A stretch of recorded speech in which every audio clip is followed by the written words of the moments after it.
So next chapter number 3, unit 2, probability.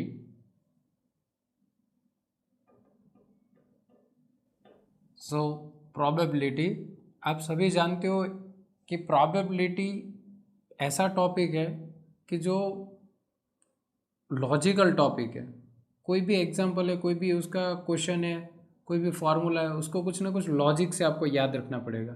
और ये pure mathematics का चैप्टर है, मतलब इसके अंदर मैथमेटिक्स ज़्यादा यूज़ होता है, तो उस वजह से ये चैप्टर आपको डिफ़िकल्ट लगता है। लेकिन प्रोबेबिलिटी चैप्टर में आपको थोड़ा स्मार्टली वर्क कर लेना है।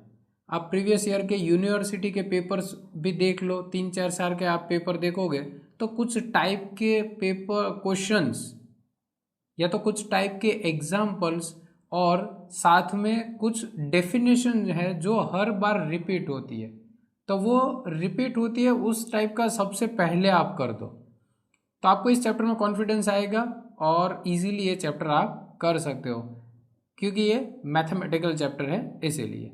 सो प्रोबेबिलिटी में सबसे पहले जो फर्स्ट डेफिनेशन आती है random experiment. So first definition random experiment.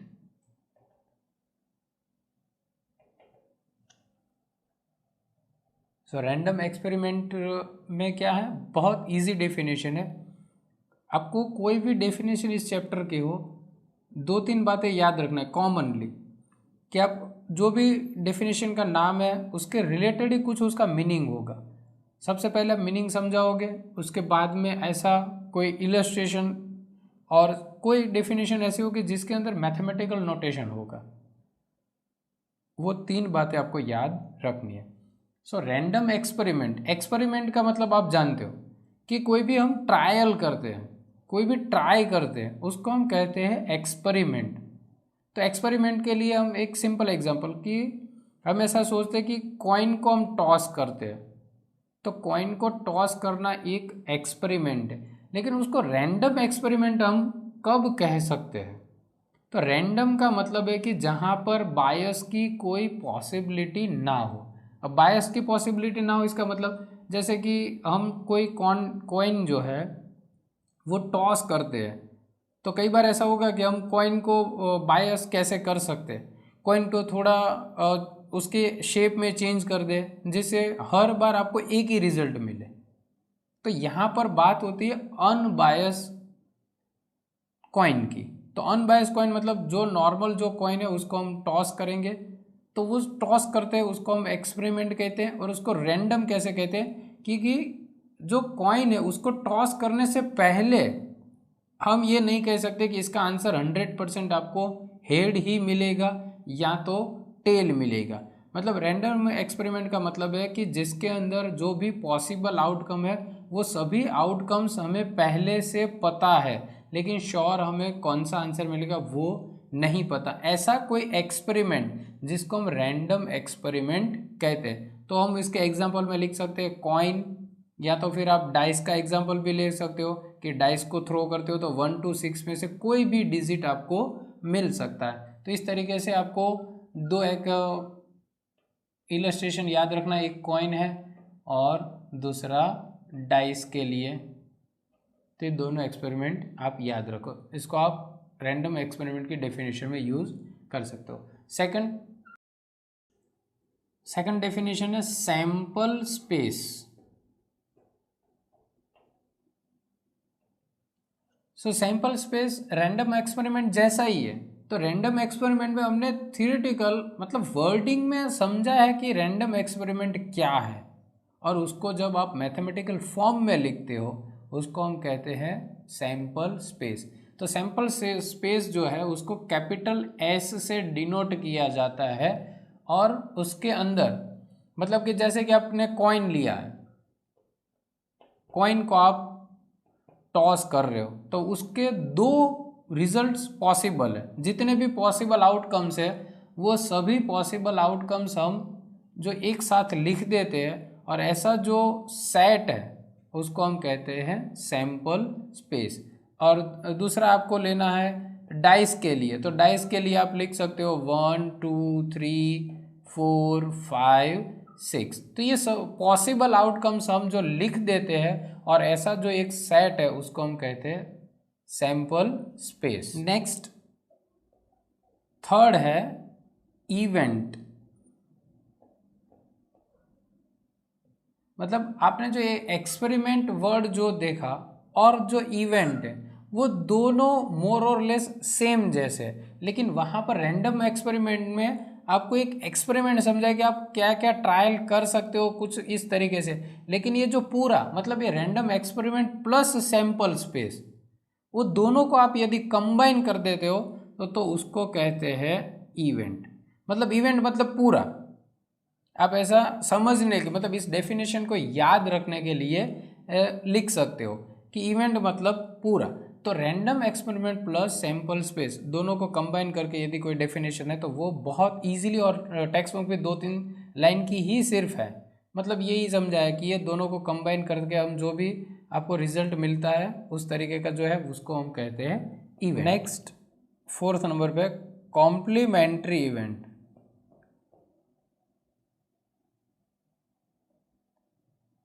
Complementary event. So remaining जो डेफिनेशंस है वो सभी आपको यहाँ पर वेन डायग्राम से समझा है, और आपने अगले स्टैंडर्ड में देखा है कि वेन डायग्राम क्या होता है। तो वेन डायग्राम से मतलब कि ऐसे आपको कोई ना कोई पिक्चर जैसा ड्रॉ करके दिखा है। जैसे ये यू है, यू मतलब यूनिवर्सल।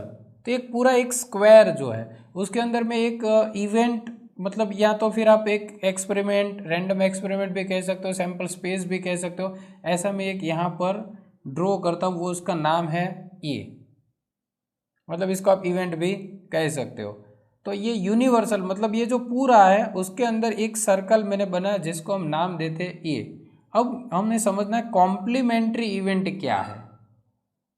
तो कॉम्प्लीमेंट्री इवेंट मतलब जो इवेंट है उसके रिमेनिंग जो पार्ट है उसको हम कहते हैं कॉम्प्लीमेंट्री इवेंट। मतलब ये जो रिमेनिंग एरिया जो है, ये जो सर्कल नहीं है, ऐसा जो भी एरिया है उस एरिया को आप कॉम्प्लीमेंट्री इवेंट कह सकते हो, जिसको डिनोट किया जाता है। मतलब उसका नाम हो, यदि हम ए दे रहे तो ए डैश, या तो फिर मतलब और ये बार जैसा एक सिंबल, मतलब ये दोनों सिंबल से उसको डिनोट करते हैं। तो यहाँ पर आपको 3 बातें याद रखनी है। सबसे पहले कॉम्प्लीमेंट्री इवेंट क्या है, फिर उसको आप वेन डायग्राम से ड्रॉ करोगे और फिर समझोगे, और लास्ट में आपको ये दोनों नोटेशन भी लिखना है। तो इस तरीके से इस डेफिनेशन को आप इजीली याद रख सकते हो। सो नेक्स्ट,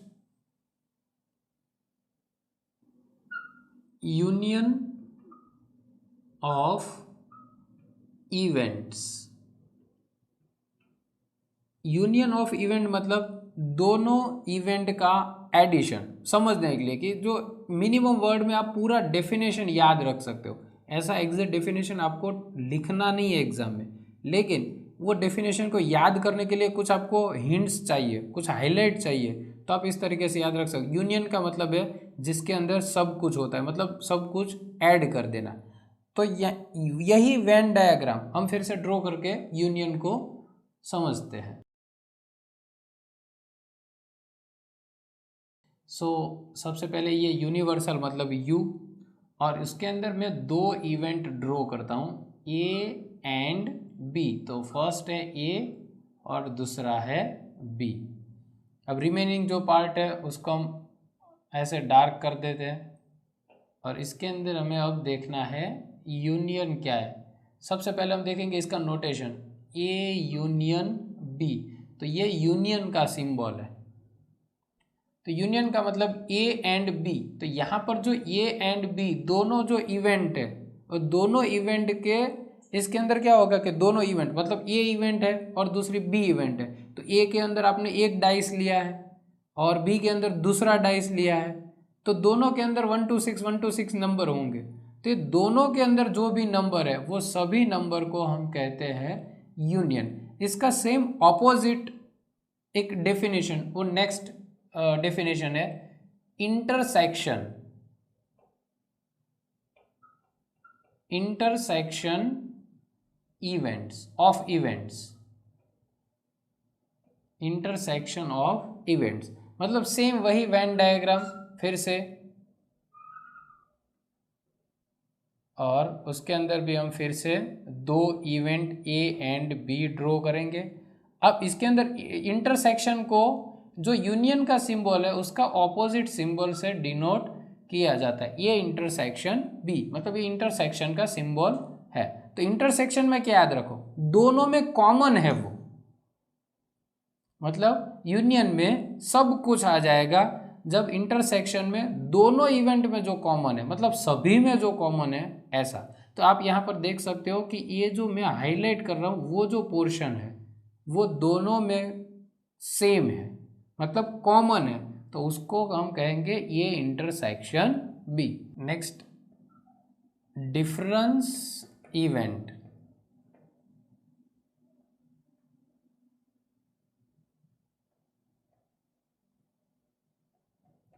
सो डिफरेंस इवेंट मतलब डिफरेंस वर्ड जो आप जानते हो वही यहाँ पर है। डिफरेंस मतलब एक दूसरे में से माइनस कर, इसको भी हम वेन डायग्राम से समझते हैं। सो दो इवेंट ए एंड बी और ये यूनिवर्सल का यू। तब यहाँ पर जो डिफरेंस है वो अभी मैंने समझाया कि डिफरेंस मतलब कि एक दूसरे में से माइनस करना है, एक दूसरे में से माइनस करना है, मतलब इसको हम ए माइनस बी इस तरीके से भी डिनोट कर सकते हैं, या तो फिर ए माइनस बी डैश ऐसे भी डिनोट किया जाता है। मतलब ये जो इवेंट है उसमें से बी को माइनस कर देना, मतलब ये जो इवेंट ए है, इतना जो एरिया है ये वाला, अब ये जो पूरा यूनियन है उसमें से हमने माइनस कर दिया, मतलब ये जो इवेंट जिसका नाम ए है उसमें से बी को माइनस कर देना। मतलब यहाँ पर डेफिनेशन में क्या है कि दो इवेंट है ए एंड बी, तो यदि ये हैपन होती है, मतलब ये इवेंट होती है, तो तब बी नहीं होगी, मतलब दोनों साइमल्टेनियसली इवेंट नहीं होती, तो उस टाइम पे हम क्या करेंगे, एक दूसरे में से उसको माइनस करते हैं और उसको कहते हैं डिफरेंस ऑफ इवेंट्स, और जिसको डिनोट किया जाता है ए माइनस बी या तो A minus B dash. So next, exhaustive event.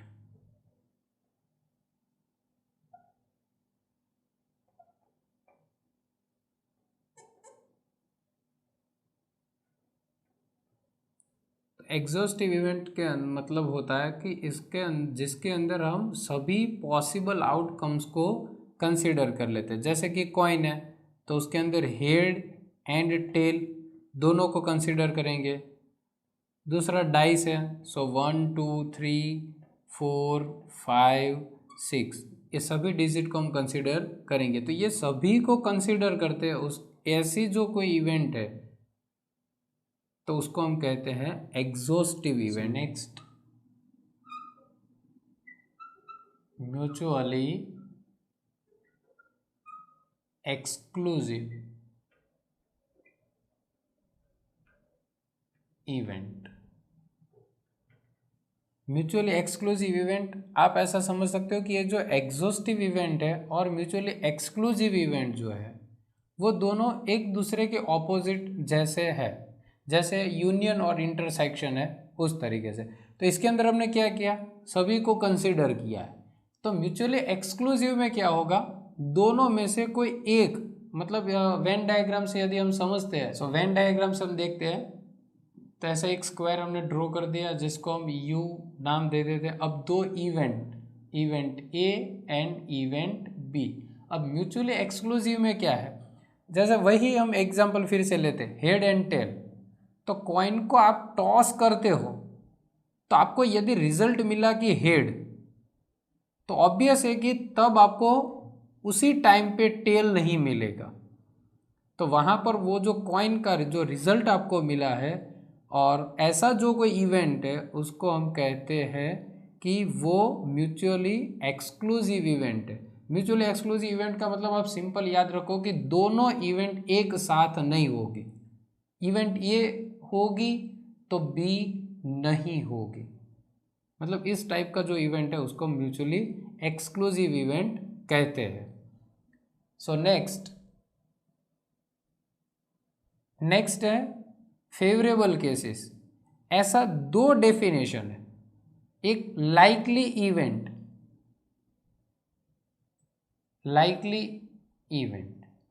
अब लाइकली इवेंट में क्या है कि आपको यहां पर याद रखना है कि दोनों को इक्वल लाइक करते हैं। जैसे कि आप कॉइन है उसमें हेड एंड टेल, तो एक्सपेरिमेंट के पहले आप ऐसा नहीं कह सकते हो कि इस एक्सपेरिमेंट में 60% हेड के चांसेस है और 40% टेल के चांसेस है।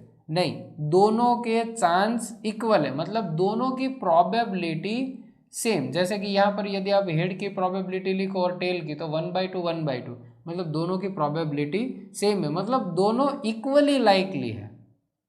तो ऐसी कोई इवेंट है उसको हम इक्वली लाइकली इवेंट कहते हैं। इसमें आप डाइस का भी लिख सकते हो, तो 1 to 6 नंबर है तो सभी के चांस इक्वल है, मतलब सभी की प्रोबेबिलिटी इक्वल है। नेक्स्ट है 11। ऐसा ही सेम डेफिनेशन फेवरेबल केसेस।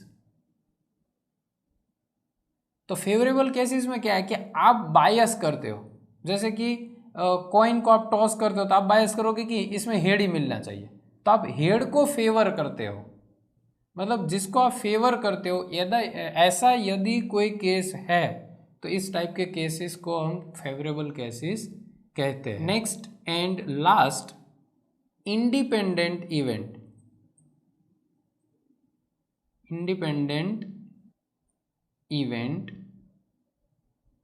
सो इंडिपेंडेंट इवेंट में क्या है, वर्ड से भी आपको पता चल गया कि इंडिपेंडेंट, एक दूसरे पे डिपेंड नहीं है। तो इसके अंदर क्या होगा, ऐसे आप दो इवेंट ले लो ए एंड बी, तो दोनों एक दूसरे पे डिपेंड नहीं है।